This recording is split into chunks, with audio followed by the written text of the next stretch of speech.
Adriana. And I'm Jen. And welcome to another exciting season of Two Moms in the Kitchen. This season is sure to bring you some great new recipes, many tips and tricks for working in the kitchen, a whole lot of good conversation, and a great deal of fun. We know that the world looks a little different now, but we hope that we can bring some joy and laughter into your home each episode. We are so excited to be back. Hi and welcome back. Today we're going to be making another bread because we had so many amazing reviews about the last bread we made. We decided to try it again. And we're making an even easier bread and perhaps even a little bit healthier. Yes. Because this is half all-purpose flour and half whole wheat flour. You may notice there is an extra person in the room. We have Rita with us. Very exciting to see Rita. She wanted to see our setup and have bread. Yes. Really, that's the best reason. Bread. So we are going to just jump in. When the bread is rising, we're also going to be making butter. This is a really fun activity to do with your kids, and we'll get into it more, but that is also going to be part of our show. So let's start. All right. This recipe has so few things to do, it is crazy. So we start with 2 cups of all-purpose flour. Now remember our fluff method. We don't want to have too much flour, so you fluff before you measure. So this is a half cup measuring cup, so we're going to do 4 of these. There we go. And then you're going to do the same thing with the whole wheat flour. We do have plans to do a total whole wheat flour bread. We haven't done it yet because you need to purchase additional ingredients, namely gluten. Whole wheat flour doesn't have a lot of gluten in it, which means it won't be as fluffy, if you will, of a bread. So you just have to add a little bit of gluten to it. So that's something that we will work towards. So just give us a few more episodes in our season, if you will. Okay, so we've got 4 cups of flour in total, half all-purpose flour, half whole wheat flour. We need 1 tablespoon of our instant yeast. Does it have to be instant? It doesn't, but if you don't have instant, if you just have the envelopes, you have to let it rise or you have to what's it called, bloom it first? Or? Yes. Yeah. So you just put it in hot water or in warm water, and you have to let it bubble. So you have to kind of wake it up. For this instant, you don't have to. Okay. So it's a little bit faster. It will taste the same, doesn't matter, but it's just a little bit different of a process. And the recipe will, in the notes, it will have that. So we need 1.5 teaspoons of salt. Okay. And then 2 teaspoons of sugar. You will notice there is no oil. I thought that was strange, but it worked. Okay. And then warm water. Now, you don't want water so hot that you're going to kill your yeast. This is just to wake it up. Just to say that, there we go, that it will be able to activate. That's the word I was looking for, activate. Activate. So 2 cups of warm water. We go in, and then we mix. The best part about this is a no-knead bread. Literally, we are going to just stir it until there's no dry streaks in it, put a towel over it, and let it rise for an hour to an hour and a half until it's about double in size. So you just kind of have to take a peek at it every once in a while. I would say set the alarm for about an hour and then take a look at it. If it's double in size, you're good. If not, give it another half an hour. It really depends on how warm your kitchen is. So, or if your oven has a proofing button, if you're fancy, like that would be amazing. Yes. I know some newer ovens have that. All right, and that's it. And now we're gonna let it rise. We'll see you in a little bit. So the next part of our little episode is making butter. You will not need to work out after making the butter.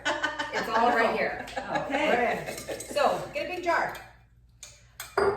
Fill it about halfway. Let's make sure we get the right spot here. There we go.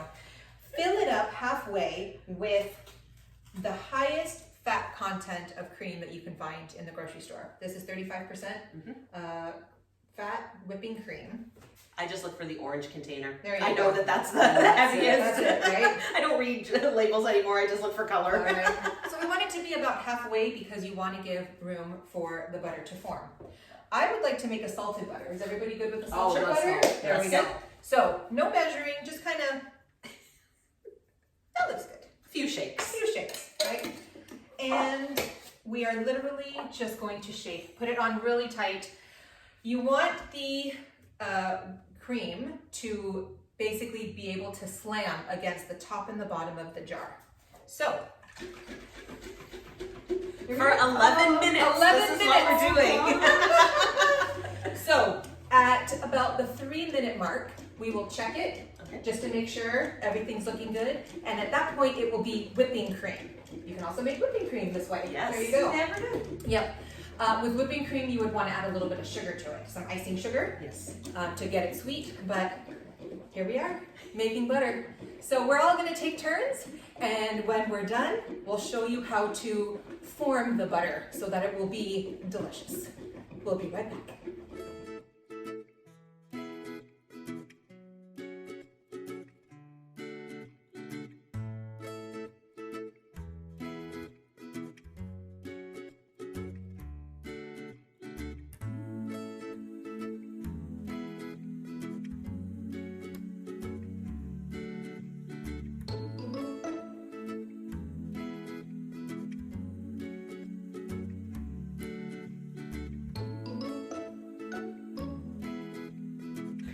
All right, so we've got 1 jar ready to go.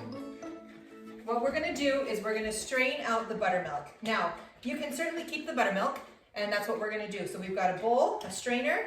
We're gonna strain out all that buttermilk. And we have a pat of butter ready to go. So now what you're gonna wanna do, let's make sure you get all that buttermilk out. There we All go. that hard work. All the hard work, right? So, what you're gonna wanna do, you can certainly do this over the sink, but we're gonna do it here because that'll be just a little bit easier. Separate that buttermilk there, and you're gonna take your little butter, little pat of butter, and you just need a little bit of cold water. So, let's get a jar, or a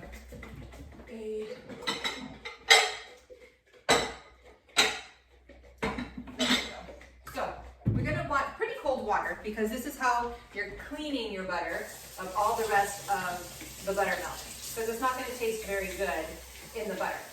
So we've got some water here, and what you're going to want to do is just kind of pour a little bit over the butter.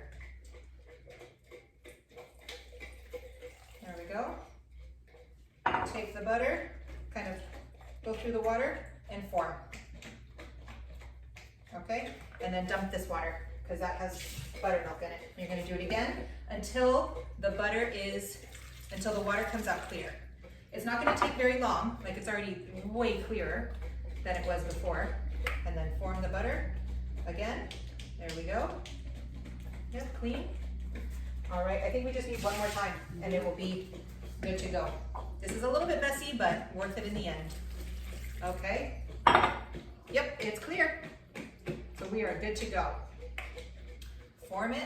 Jen, would you get me a little plate in there? Definitely. And we have butter. Like, we are scientists today, ladies. Scientists, I tell you. So stick that in the fridge for a little bit so it can harden. And Rita's still working on our big jar. Of course, the bigger jar is going to take longer. That is something we've learned in this experiment. The little jar took, how long? About the 11 minutes. About the 11 minutes. Rita's is taking a little bit longer. Hers is just about there. We'll be back to show you what Rita's looks like in a minute. Okay, so we're ready for the big jar of butter. So we've got our big jar. Remember, we have to separate the buttermilk. So we're gonna strain that out. Here comes our butter. Wow, look at that. Perfection. Okay. So then what we're gonna do is form the butter. Oh, remember, we put little things in here to agitate. There's the other one. Okay. There we go. That's why it has those interesting ridges, because we put an agitator in there. Okay. Good, good, good. There we are. So now we gotta clean the butter. See, it's just gonna be a little bit cloudy. Okay, and then we form and we dump this water. Next. Already so much clearer. I'm going to do it one more time just to make sure it's all clean. And then form. Okay, and one more time.